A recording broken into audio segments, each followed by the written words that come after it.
李长寿没好气地骂了一声，将弹了他额头的手指收回，在眼角边擦擦眼泪，长长的叹了一口气，喃喃道：唉，这个后劲儿又未免太大了一些。灵儿捂着额头，鼓起嘴角，悠悠地看着自家师兄，郁闷道：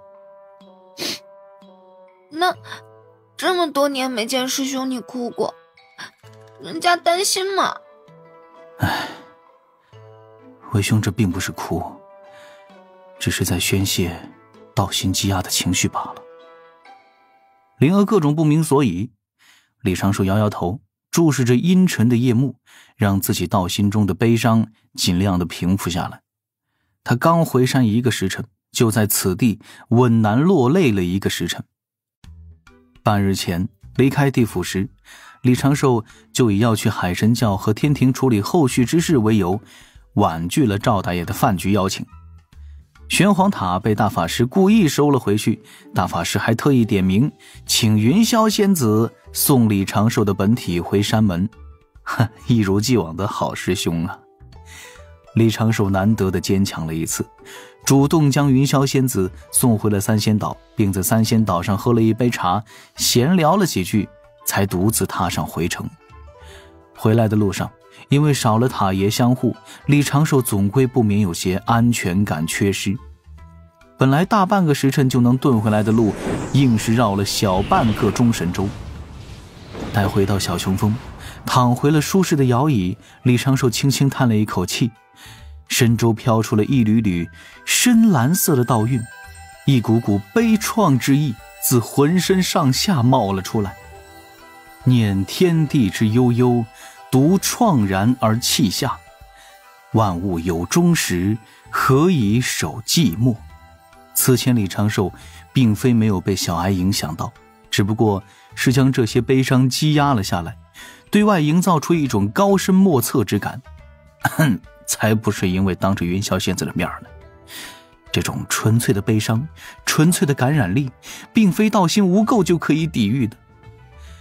灵儿搬了一只蒲团，坐在了李长寿的身侧，用自己最正经的温柔小声问：师兄，发生了什么事吗？没什么大事，只是在帮后土娘娘压制七情化身的时候，被众生七情所化的道韵给影响到了，将这股情血宣泄出来就好了。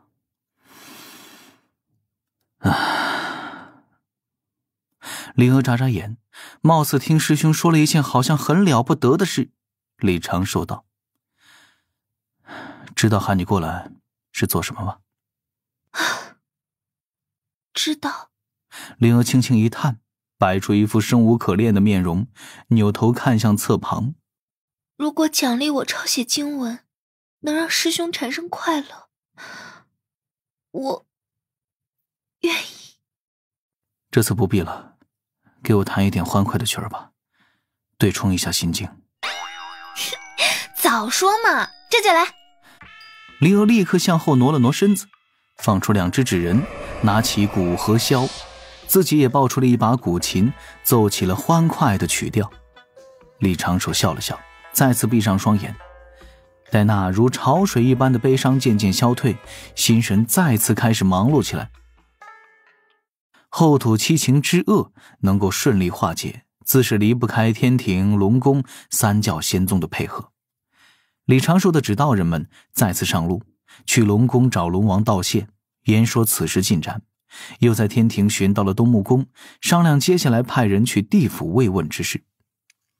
而在东木宫处，李长寿得到了一个有些意外的消息。此前聚集众生念力时，在3000世界也汇聚一股念力冲到了地府，注入了6道轮回盘，增添了不小的助力。这一股众生念力的来源，正是西方教在3000世界中掌控的大批香火神教。哟，西方仗义出手？李长寿仔细的思索，倒是明白了西方教的用意，无非就是3条。第一，给予地府以恩惠，方便今后在幽冥界行事。第二，与道门同时出手，相助6道轮回盘，算是为天道做事，虽不得功德，却可以凭此挽回一些气运。3. 站住道义2字。道义在洪荒这个残酷的生存环境中，仿佛只是一个笑话。在道祖未合道，6圣未出世时，却是这般。远古就是一个纯粹的谁的拳头大谁就有理，所谓的道义不过是强蛮的遮羞布。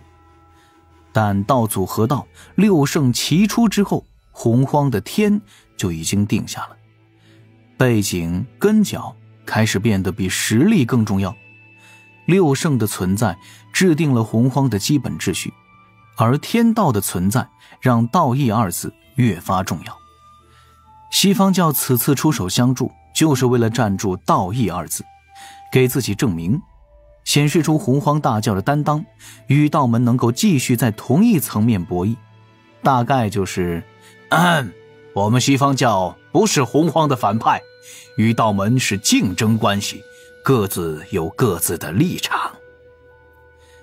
此事是圣人下令，还是地藏或者是其他圣人弟子主动提及的？李长寿思索了一阵，这个问题自然没有什么答案，随之一笑，也就不用多想了。还是想想后续如何帮地府，顺便再多赚一点功德吧。此次相助后土娘娘，天道降下海量功德，分给了道门9仙，而李长寿是其中出力最多、最为重要的关键人物，得到的功德自然也是最多。但正如大法师此前提醒他那般，此事的功德分给来助阵的道门高手，李长寿自己所得自会减少，这也没有办法。事关大德后土，李长寿自然是想一切求稳。功德金身此刻差不多已经构筑了9成，但这9成还都是素材。单纯的功德除了抵消业障，没有什么太大的作用。完整的功德金身才能够产生天道庇护的效果。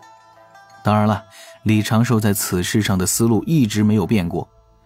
他想要功德金身，并非是为了依赖功德金身保命，有功德金身守护，在不涉及圣人的一般危险情形中，安全系数最少能够提升3成，而涉及圣人的危险情形，他也能够凭功德金身让圣人犹豫那么一下，这就是一线生机。修功德金身之法，李长寿早已经备好了，而且也动过魔改的念头，但是一直找不到合适的思路。此时自己的功德金身缺的那一部分，也就是一条小腿一只脚，那能不能弄一个小号的腿肢呢？功德金身天残脚李长寿心底浮现出这般画面，也是没忍住笑出了声儿。灵娥的琴声一停，喜道：师兄，你没事了？啊，道心无恙了。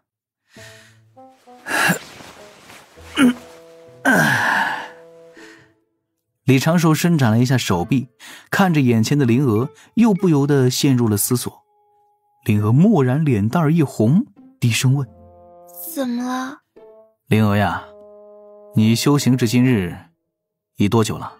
修行多久了？师兄莫非是要对我下手了？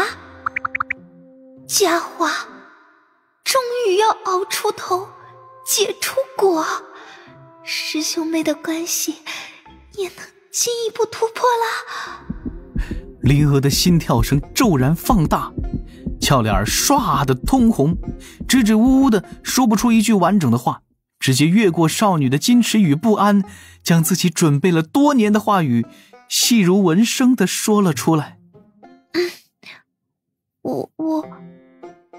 我准备好了。好了。哦，李长寿眼前一亮，笑道：你竟能够猜到我的想法，修为高了之后，灵智也是渐长嘛。那就直接定下了，12年后下山游历，也是时候让你去面对这个洪荒了。哎，灵儿一愣，而李长寿轻笑几声，身影化作一缕青烟，消失于丹房内。这不够的功德去哪儿填补呢？